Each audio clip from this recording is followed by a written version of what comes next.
बिहार चुनाव के बाद भाजपा को मिलेगा नया राष्ट्रीय अध्यक्ष, राजनाथ सिंह ने किया बड़ा ऐलान। रक्षा मंत्री राजनाथ सिंह ने कहा कि भाजपा का नया राष्ट्रीय अध्यक्ष बिहार चुनावों के बाद घोषित किया जाएगा। उन्होंने यह भी स्पष्ट किया कि इस मुद्दे पर भाजपा और आरएसएस के बीच कोई मतभेद नहीं है। सिंह ने कहा कि आरएसएस कभी भी पार्टी के राजनीतिक निर्णयों में हस्तक्षेप नहीं करता। बिहार चुनाव के बीच यह बयान भाजपा की अंदरूनी रणनीति पर चर्चा का विषय बना हुआ है। जम्मू कश्मीर में चला ऑपरेशन पिंपल, सेना ने 2 आतंकियों को मार गिराया।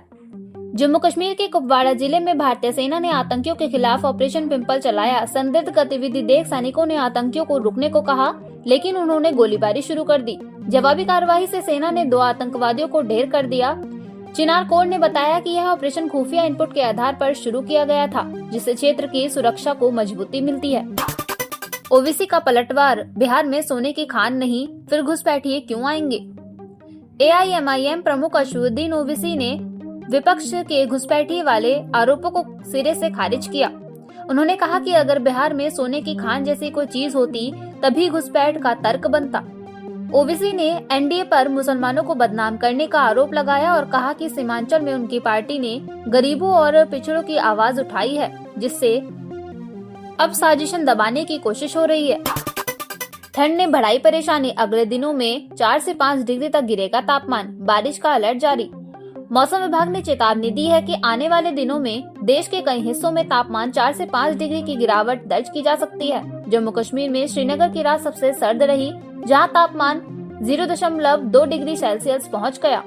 बंगाल की खाड़ी में सक्रिय चक्रवातीय हवाओं के कारण तमिलनाडु, केरल और माहे में 8 से 10 नवंबर तक बारिश के आसार हैं। सिख धार्मिक प्रतीकों के अपमान पर बवाल, पंजाब कांग्रेस को आयोग का नोटिस। तरनताल उपचुनाव में सिख धार्मिक छवियों के इस्तेमाल को लेकर विवाद बढ़ गया है। अनुसूचित जाति आयोग ने कांग्रेस नेता प्रताप सिंह बाजवा को 10 नवंबर को तलब किया है। आयोग ने स्वतः संज्ञान लेते हुए नोटिस जारी किया है और कहा कि भाई जीवन सिंह व गुरु तेग बहादुर साहिब की छवियों का अपमान अस्वीकार्य किया। तरनताल के उपायुक्त को भी रिपोर्ट सहित 17 नवंबर को पेश होना होगा। पीएम मोदी ने भी पहनी थी टोपी, मुस्लिम तुष्टीकरण के आरोप पर बोले तेलंगाना सीएम रेवंत रेड्डी। टोपी पहनने पर उठे विवाद में तेलंगाना के मुख्यमंत्री रेवंत रेड्डी ने कहा कि वे सभी धर्मों का सम्मान करते हैं।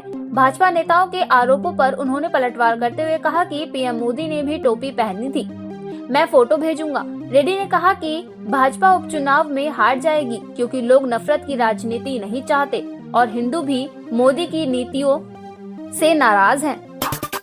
वंदे मातरम विवाद फिर गरमाया, क्या नेहरू ने हटवाया था आधा गीत, जाने पूरा सच। वंदे मातरम को लेकर भाजपा और कांग्रेस के बीच नया राजनीतिक घमासान छिड़ गया है। भाजपा ने कहा कि 1937 में कांग्रेस ने तुष्टीकरण की राजनीति के चलते गीत का आधा हिस्सा हटा दिया था। वहीं कांग्रेस ने जवाब दिया कि स्वतंत्रता संग्राम में उसके कार्यकर्ताओं ने ही इस गीत को आंदोलन का प्रतीक बनाया। इस बहस ने एक बार फिर नेहरू युग की राजनीति को केंद्र में ला दिया है। रूस की सेना में भारतीयों की भर्ती पर भारत सरकार सख्त, कहा तुरंत करे कार्य मुक्त। भारत सरकार ने रूस से कहा कि उसकी सेना में सेवा दे रहे कम से कम 44 भारतीयों को तत्काल कार्य मुक्त किया जाए। विदेश मंत्रालय ने मॉस्को से आग्रह किया है कि आगे भारतीयों की भर्ती न की जाए। रिपोर्टर्स के मुताबिक रूस में भारतीय युवाओं को आकर्षक पैकेज का लालच देकर भर्ती किया जा रहा है। भारत ने इस पर कड़ा विरोध दर्ज कराया है। 1 दिसंबर से शुरू होगा संसद का शीतकालीन सत्र, 19 दिसंबर तक चलेगी कार्यवाही।